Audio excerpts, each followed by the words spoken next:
सोलापुरातील कुरुलकामती रस्त्यावर एका मंगल कार्यालयासमोर पिकअप आणि मोटरसायकलची जोरदार धडक झाली। या अपघातात एक जण जागीच ठार झाला तर पाठीमागे बसलेला सहकारी गंभीर जखमी झाला आहे।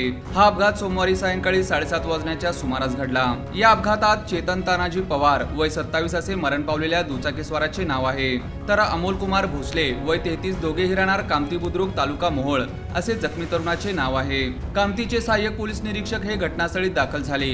यातील जखमी तरुणाला कुरुल येथील सामाजिक कार्यकर्ते माऊली निकम यांनी स्वतःच्या गाडीतून उपचारासाठी पाठवले।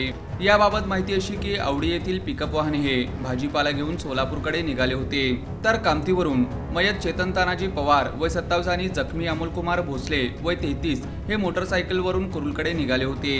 निकम यांच्या मंगल कार्यालयाजवळ दोन्ही वाहनांची जोरदार धडक होऊन चेतन पवार हा जागीच ठार झाला।